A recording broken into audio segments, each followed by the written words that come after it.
Ujjain episode मी इकडेच समाप्त करतो आहे आणि पुढे आपण वळणार आहोत ते म्हणजे ओंकारेश्वर ज्योतिर्लिंग. आता ओंकारेश्वर ज्योतिर्लिंग इकडून साधारणपणे एक 3 ते 4 तास अंतर आहे. बसने आपल्याला जावं लागेल.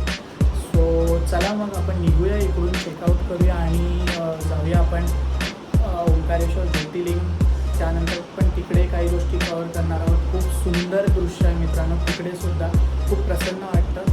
सो चला मग आपण डायरेक्ट आता बस स्टँडवर भेटू किंवा मग डायरेक्ट ओंकारेश्वर ज्योतिर्लिंगला भेटू.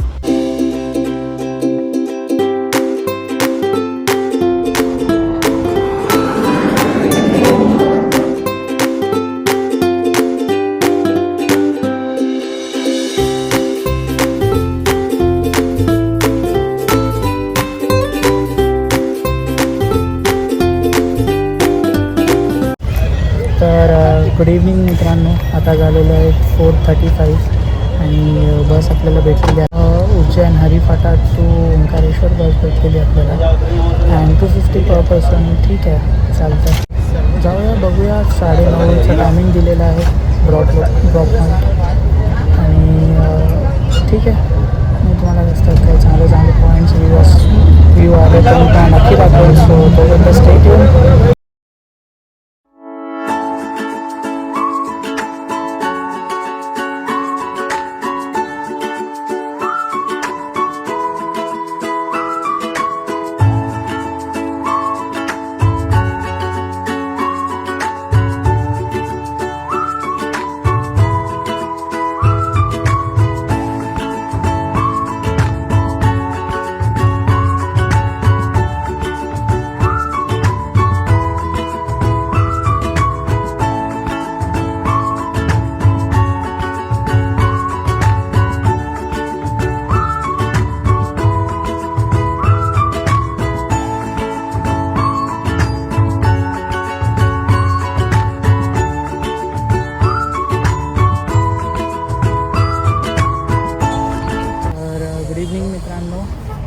सध्या झालेले आहेत 6:15 आणि आपण पोचलेलो आहे ते म्हणजे आता इंदोर बस स्टँड. उज्जैनवरून आपण बस बोर्ड केली, चेंज केलेली आहे ऑलरेडी इंदोरवरून. सो नाव परत आपला प्रवास चालू झालेला आहे ते म्हणजे टुवर्ड्स ओंकारेश्वर ज्योतिर्लिंग.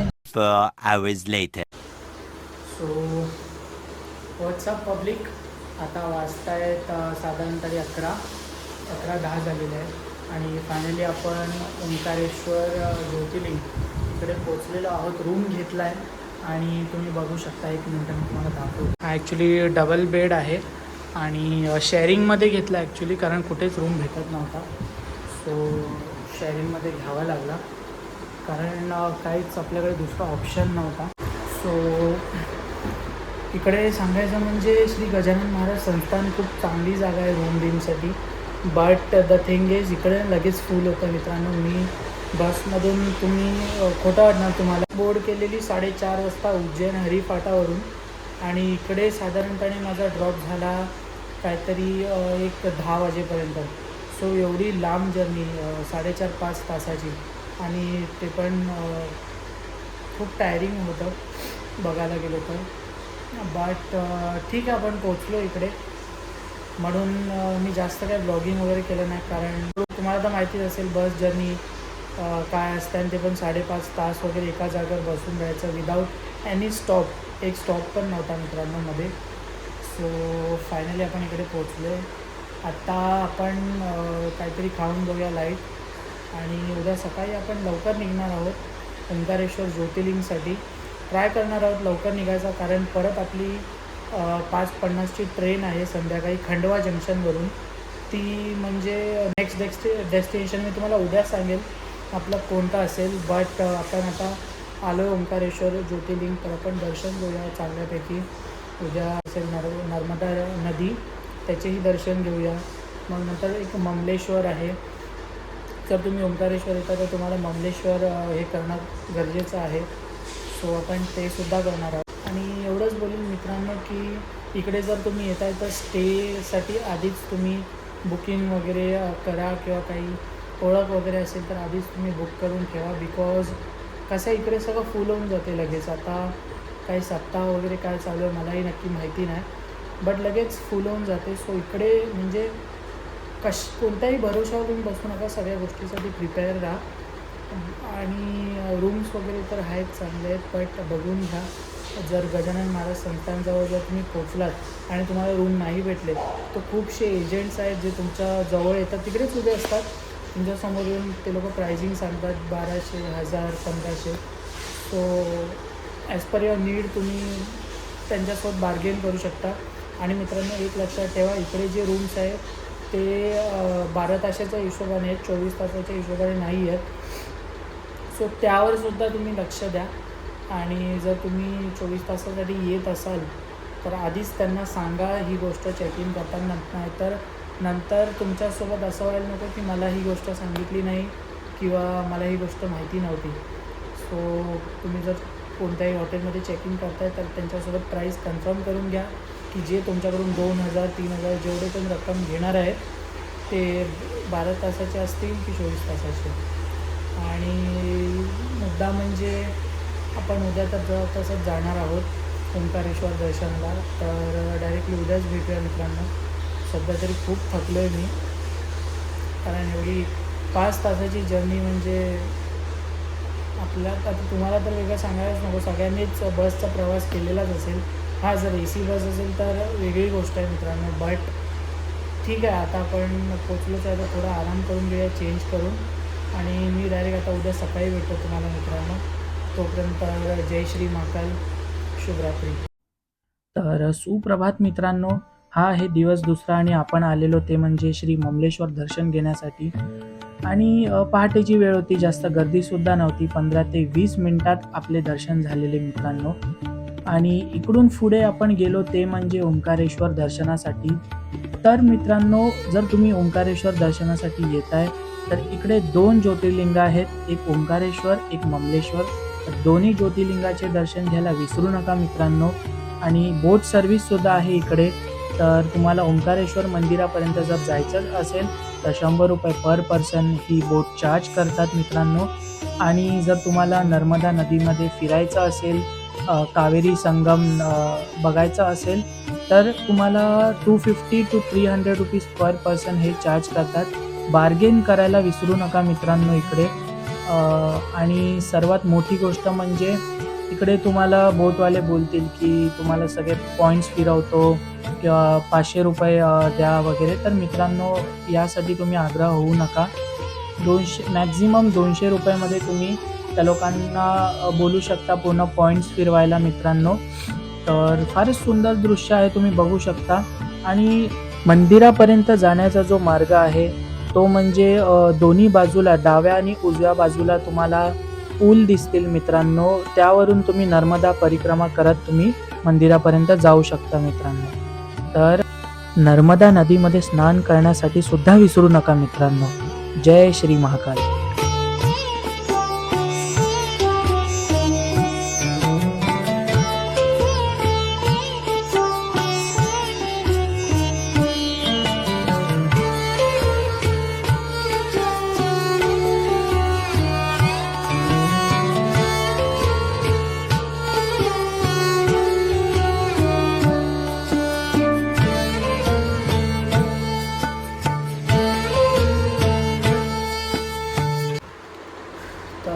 जय श्री महाकाल मित्रांनो. आता सध्या झालेले आहेत 11:30 आणि सगळे दर्शन झालेले आहेत ओंकारेश्वर, मंगेश्वर. आणि मी थोडेफार फोटोज वगैरे कॅप्चर केलेले आहेत. बाकी मला ब्लॉगिंग तर करता म्हणजे आली नाही आतमध्ये तरी, कारण एकटा असल्या कारणाने. आणि जसं मी आधी तुम्हाला मेन्शन केलं की काहीतरी एक सप्ताह चालू आहे सध्या मंदिरांचा. आणि त्यामध्ये कसं आहे की खूप गर्दी आहे, सकाळपासूनच खूप गर्दी आहे. तर आपले जे फोन वगैरे ते खूप जपावे लागतात गर्दीमध्ये. आणि खूप धक्के म्हणजे तुम्हाला तर माहितीच असेल की सप्ताह असल्यानंतर खूप म्हणजे हिशोबाच्या बाहेर गर्दी आहे. बट बऱ्यापैकी दर्शन झालेले आहेत आपले. आणि तुम्हाला जर दर्शन करायचेच असतील तर दोन प्रकारे किंवा 3 प्रकारे दर्शन होतात तिकडे. पहिलं म्हणजे तुम्हाला स्वतः ऑनलाईन तिकीट काढावी लागते VIP दर्शनची. ती समथिंग अराउंड 500 पर पर्सन तुम्हाला चार्ज होते. ते जर नसेल तर तुमच्याकडे तुम्ही जर तिकडे गेलात तर तुम्हाला खूपसे महाराज वगैरे भेटतील जे जलाभिषेक वगैरे बोलतील. बट मला नाही वाटत ते खूप वर्थ आहे. 500 रुपये पर पर्सन ते सुद्धा घेतात. बट ते तुम्हाला मंदिराच्या गाभाऱ्यात आणून सोडतात आतमध्ये आणि फक्त एक तांब्या तुम्हाला ते पण असं मध्ये ग्लास लावलेला आहे. महादेवांची पिंड आहे आणि त्याच्यासमोर एक काच अशी लावलेली आहे. त्यावरून तुम्हाला अभिषेक करायचा असतो. सो 500 रुपये फक्त एक लोटा आणि ते पण आपल्या महादेवांचा अभिषेक करण्यासाठी मला तर वर्थ नाही वाटलं मित्रांनो. सो नंतर बोलले लाईनीत लागा ती बेस्ट आहे सगळ्यात. कारण लाईनीत जी मजा आहे ना मित्रांनो, एवढा मोठ्या रांगेत लागून त्यानंतर महादेवांना भेटणं, त्यांचं दर्शन घेणं ही फार मोठी गोष्ट आहे. आणि अजून एक सांगायचं म्हणजे तिकडे जर तुम्ही जाल तर गोमुख घाट तुम्हाला भेटेल. मी तर गोमुख घाटवरूनच बोट पकडली. बोटमध्ये तुम्हाला 50 रुपये पर पर्सन मित्रांनो चार्जेस आहेत आणि फक्त दुसऱ्या साईडला सोडायचे. ओंकारेश्वरपर्यंत ओंकारेश्वर मंदिरच्या खाली सोडायचे. 50 रुपये चार्जेस आणि ते 5 मिनटं पण नाही लागत मित्रांनो. गोमुख घाटवरून ओंकारेश्वर मंदिरच्या खाली तुम्हाला जे सोडतात. आणि जर तुम्हाला पूर्ण फिरायचं असेल, एक कावेरी आणि नर्मदा नदींचा संगम होतो पुढे, सो ते तुम्हाला दाखवतात. आणि अजून एक पॉईंट आहे तो तुम्हाला दाखवतात. आणि 200 रुपये पर पर्सन त्याचेही घेतात. आणि दुसरं म्हणजे एक स्कॅम इकडे खूप चालू आहे मित्रांनो. मी तुम्हाला आवर्जून सांगेन, नक्की लक्ष द्या जर तुम्ही ओंकारेश्वरला येत आहे तर. कालच्या व्हिडिओमध्ये मी कसं तुम्हाला सांगितलं की रूम हे 12 तासासाठीच आहे. तर ही गोष्ट तर तुम्हाला डोक्यात घेऊन चालायचीच आहे आणि त्यांना सांगायचं आहे 24 तास वगैरे जर तुम्ही राहत असतील तर तुम्हाला समोरून सांगायचं आहे. आणि दुसरं म्हणजे जर तुम्ही AC रूम घेत आहे मित्रांनो, तर AC रूममध्ये कसं आहे की ते तुम्हाला बोलतील नाही सकाळी 5 किंवा 7 वाजेपर्यंतच आमचा AC चालू असतो. त्यानंतर AC रूम आम्ही म्हणजे AC रूममध्ये आम्ही AC नाही चालू करत वगैरे. तर हा एक स्कॅम चालू आहे. त्यावरही तुम्ही ठाम राहा. जर कोणी तुमच्या सोबत असं कोणी काय करत असेल तर नक्की तुम्ही त्यावर आवाज चढवा. कारण कसं आहे मित्रांनो, जर तुम्ही ठीक आहे वगैरे बोलून पुढे निघालात तर ते अजून खूप लोकांना असंच गंडवतील. तर मी तुम्हाला एवढंच म्हणेल की ह्यावर लक्ष द्या. आणि खूप काही गोष्टी आहेत, स्वतःची वस्तू इकडे सांभाळा. एवढी गर्दी आहे मित्रांनो की काही पण कधीही गायब होऊ शकते. म्हणून मग मला थोडेफार शॉर्ट्स व्हिडिओ म्हणजे व्ह्यू वगैरे घेऊन थोडेफार मला मग परत येऊन मोबाईल घेऊन मला परत जावं लागलं. तर माझं जे हॉटेल आहे तिकडून तर मंदिर खूप जवळ आहे मित्रांनो. एक वॉकिंग डिस्टन्सवर आहे मंडलेश्वर, तर एक 400 मीटरवर आहे. बट मी तुम्हाला सांगतो मित्रांनो, जर तुमचं हॉटेल लांब असेल तर तुमच्या जे व्हॅल्युएबल थिंग्स आहेत, गोल्ड झालं, मोबाईल्स झाले महागातले, ते नक्की सांभाळा. इकडे चोऱ्यामाऱ्या खूप होतात आणि तुम्ही नंतर कोणाला ब्लेम नाही करू शकत कारण देवस्थान आहे. बाकी दर्शन तर फारच उत्तम झालं आणि बस एवढंच म्हणेन. आता आपला पुढचा टप्पा म्हणजे मी काल तुम्हाला म्हटलेलं की नेक्स्ट डेस्टिनेशन मी तुम्हाला उद्या सांगेन. तर आत्ता जसे 11:30 झालेले आहेत. सो माझं नेक्स्ट डेस्टिनेशन म्हणजे असेल वाराणसी मित्रांनो. काशी विश्वनाथ मंदिर किंवा ओंकारेश्वर ज्योतिर्लिंगचा ब्लॉग मी इकडेच एंड करतो. आणि जो वाराणसी आहे तो आपण आता परत 2 या 1 वाजता इकडून चेकआउट करणार आहे. खंडवा जंक्शनसाठी निघणार आहोत आणि बस किंवा ट्रेन काहीतरी एक आपण निवडू जी आपल्याला लवकरात लवकर खंडवा जंक्शनला पोचवेल. 5:50ची आपली ट्रेन आहे इकडून आणि महानगरी एक्सप्रेस असणार आहे. तर इकडून जे खंडवा जंक्शनपर्यंतचं टाईम लागतो मित्रांनो तो साधारणपणे एक नाही म्हणता तरी 2-3 तास तुमचे जातातच. तर मी तुम्हाला सजेस्ट करेल की लवकरात लवकर इकडून म्हणजे तुम्ही दर्शन घ्या. आणि जर तुम्ही वाराणसीला पुढे वळताय तर Khandwa junction is a best option. आणि बस पुढे आता हा ब्लॉग मी कंटिन्यू करणार डायरेक्ट वाराणसीमध्ये मित्रांनो. आपण ट्रेन बोर्ड करूया, स्टेशनला भेटूया आता डायरेक्ट मित्रांनो. तोपर्यंत जय श्री महाकाल.